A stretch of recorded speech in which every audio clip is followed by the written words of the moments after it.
Hola, soy Alicia Gomar y soy profesora de Bellas Artes y artista plástica. Os doy la bienvenida a este curso de iniciación al óleo producido por Phoenix Arts Academy. En la clase de hoy vamos a hablar de los diferentes soportes que podemos utilizar para pintar con óleo. Veremos desde los soportes más tradicionales hasta aquellos más novedosos que podemos encontrar en el mercado. También os mostraré cómo fabricar vuestro propio lienzo artesanal. Recuerda que para estar al corriente de todas las clases que vamos a ir subiendo, únicamente tienes que suscribirte a nuestro canal y darle a la campanita. En el mercado podremos encontrar una inmensa variedad de soportes para pintar con óleo. En primer lugar hablaremos de los lienzos. Podremos encontrarlos de lino, algodón o tejidos sintéticos. El lino tiene una alta capacidad de absorción y su resistencia a la rotura es mayor que la del algodón. Además, sufre menos deformaciones en condiciones extremas de temperatura y humedad.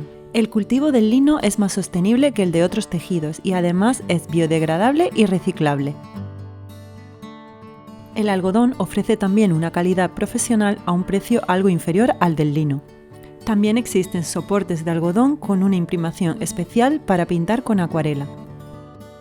También podremos optar por soportes mixtos para técnicas que requieran soportes de alta resistencia. Además de los diferentes tejidos, también podremos optar por formatos diferentes.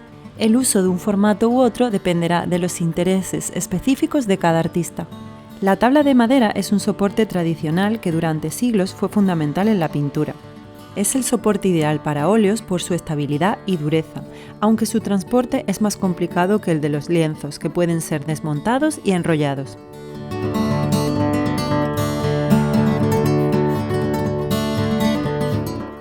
Elaborar lienzos artesanos es la opción más interesante cuando queremos personalizar nuestro proyecto.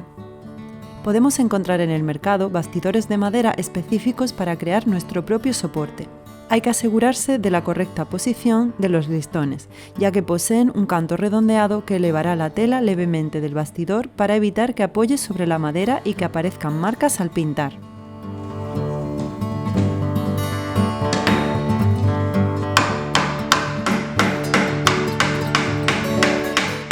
Si el bastidor tiene un tamaño mayor a 60 centímetros en alguno de sus lados, es recomendable usar un travesaño para darle mayor estabilidad. Hay que asegurarse de que las esquinas de nuestro bastidor estén a escuadra, o bien utilizar un bastidor con sistema de escuadra como el Feel Good Extra de la marca Phoenix.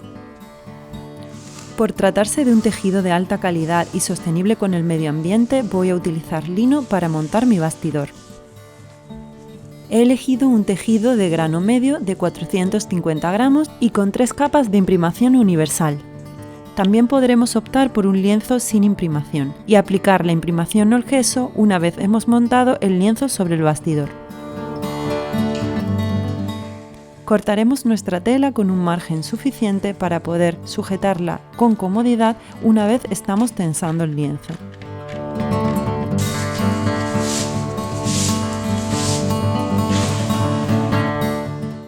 El lado del bastidor que tiene el borde o bisel debe ser el que toque la tela.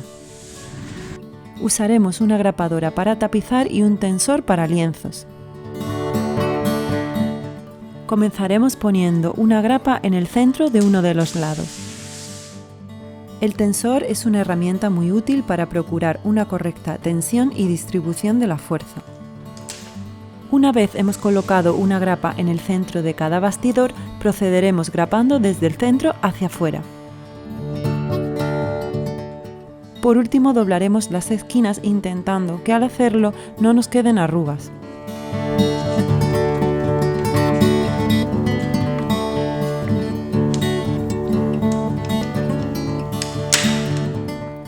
Las cuñas se utilizan para tensar nuestro lienzo una vez montado sobre el bastidor, siempre que su uso sea necesario. Si no son necesarias, es mejor guardarlas hasta que deban ser usadas. Es posible que las necesitemos si nuestro lienzo se destensa con los cambios de temperatura o humedad. En la próxima clase hablaremos de las cualidades específicas de los óleos, cuáles escoger y por qué.